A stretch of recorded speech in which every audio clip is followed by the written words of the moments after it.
Oui, oui, j'aime toujours autant la forêt. Je ne pense pas que je m'en lasserai. Ouais.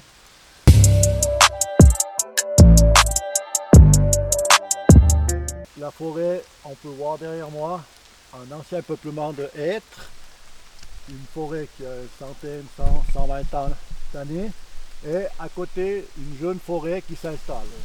Donc c'est l'image idéale pour un forestier. C'est que petit à petit, on va enlever les plus anciens arbres pour faire la place aux jeunes.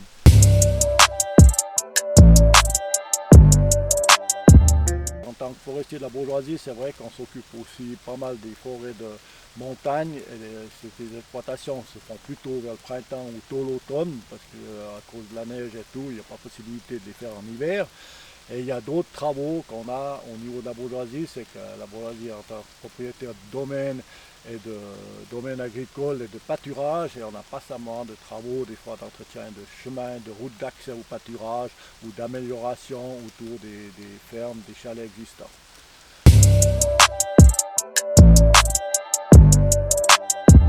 Il y a 35 ans en arrière, très peu de gens étaient en forêt. Il y avait un respect qui était peut-être autre qu'actuellement en forêt.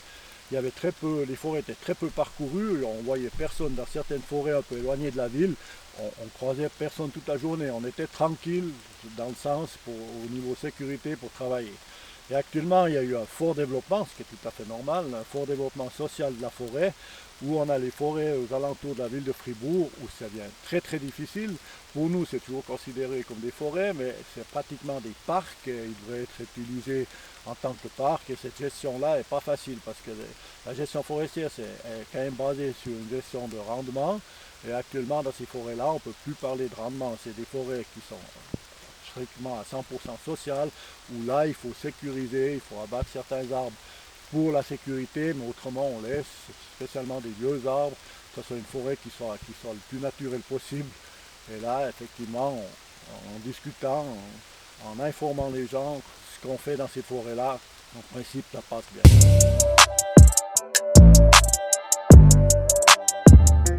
Alors, la forêt, elle ne change pas rapidement, hein, c'est un lent changement. Et effectivement, avec les réchauffements climatiques actuellement, c'est vrai que certains peuplements ont souffert. Et typiquement l'épicéa qui est en train de disparaître de la plaine. Les forestiers, on adapte déjà un peu les choix des essences. Typiquement, comme je vous disais avant, sur un peuplement comme là, on va favoriser les essences qui, dans le futur, supporteront cette évolution et ce changement climatique.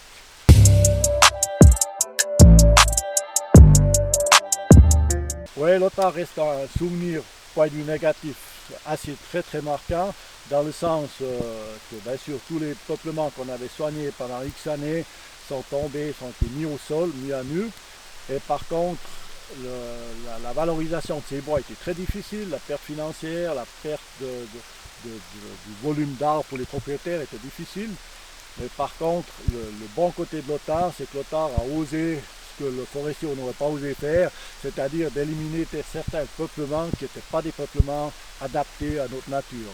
Et là, ce côté-là, c'est pas le forestier qui a pris la décision, c'est l'Otard qui l'a pris. Et de ce côté-là, c'était par la suite, les années qui ont suivi l'Otard, on a actuellement de magnifiques peuplements qui remplacent ces peuplements-là.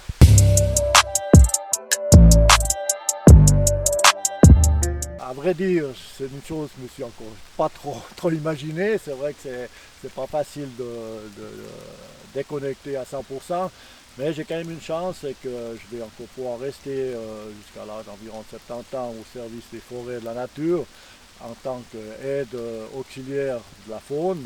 Donc je vais quand même encore venir en forêt, être en forêt et surtout peut-être voir la forêt sous un autre angle. Mais c'est toujours avec plaisir que je maintiendrai et je serai toujours en forêt. Ouais.